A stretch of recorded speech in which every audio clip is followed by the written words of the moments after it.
Another developing scandal that has hit the health sector.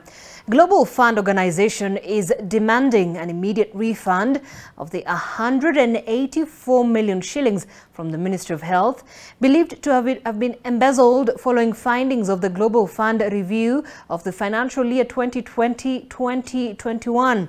Well, NTV has obtained a letter dated the 3rd of April 2023 from the Geneva-based Global Fund Organization addressed to the two principal secretaries in the Ministry of Health, Dr. Josephine Mburu and Engineer Peter Tum, revealing questionable costs amounting to 72 million shillings that should be resolved within 60 days or refunded to the Global Fund Malaria Program account as the organization continues to scrutinize another 75 million expenditure.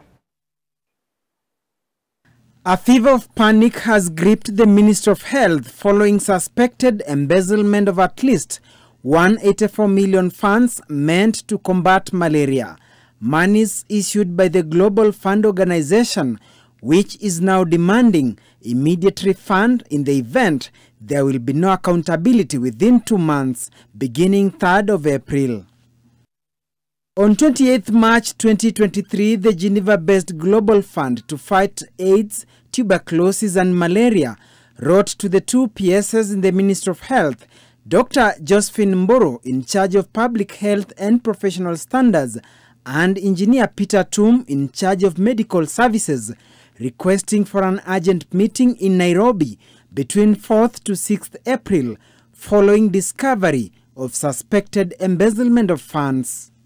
The letter reads in part, and I quote, "The review has identified questionable costs totaling to 184 million and identified suspicious or fraudulent payments." On 3rd April, the Global Fund sent a report of its finding to the Ministry of Health, containing a summary of issues identified at the division of the National Malaria Program that revealed glaring questionable costs amounting to 72 million shillings that were also identified by the National Treasury's Internal Audit Review report of 7th of March 2022. Based on the Global Fund Review and the National Treasury Internal Audit Review, the total potential questionable amount is 148.6 million. Out of this, the Global Fund says 72.8 million should be resolved within 60 days or refunded to the Global Fund Malaria Program account, with the breakdown as follows. Overpayments stand at 2.1 million. Fuel payments 2.8 million. Follow-up on double payment in Kilifi County is 6.4 million. National Treasury Internal Audit questionable cost is 61.4 million. Amounts relating to prohibited practices undergoing further Global Fund review stands at 75.8 million, making a total of 148.6. On overpayments, the review observed instances of overpayment to security officers in Homa Bay County. The security officers worked for 240 days at a cost of 500 shillings per day. Thus, the total payable was supposed to be 120,000. Instead, 136,500 was paid per security officer. The total amount paid was 8.3 million as opposed to 7.4 million, resulting to an overpayment of 892,500. There were also identified instances where the allowances paid for various activities were more compared to the support documentation in 7 counties, being Turkana, Uasin Gishu, Kisumu, Migori, Kwale, Mombasa and Nandi.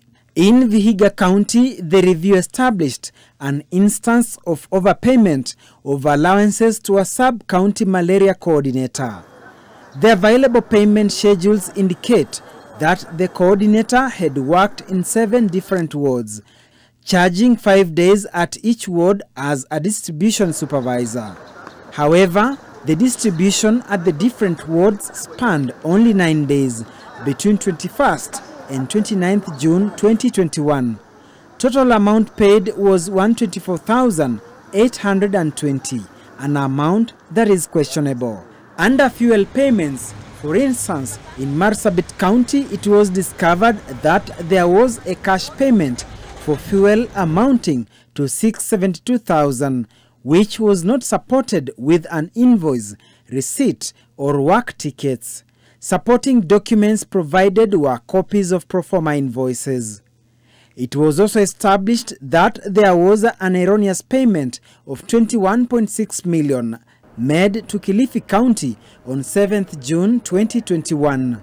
When the program followed up with the service provider Safaricom to reverse the payment, only 15.1 million was recovered or reversed, leaving a balance of 6.4 million. The Global Fund has already issued a demand letter for the amount. National Treasury internal audit findings exposed overbilling of hotels of 3.7 million.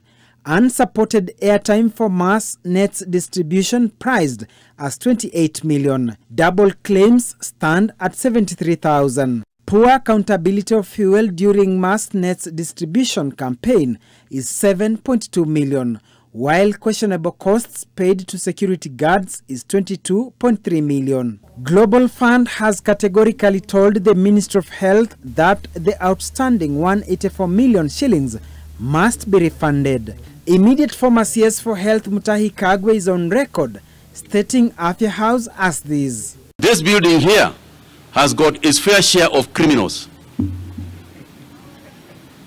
Like any other marketplace, there are few mad cases in here. When contacted, CS for Health Susan Nahumicha confirmed that the urgent meeting took place but did not give further details. Duncan Haimba, NTV.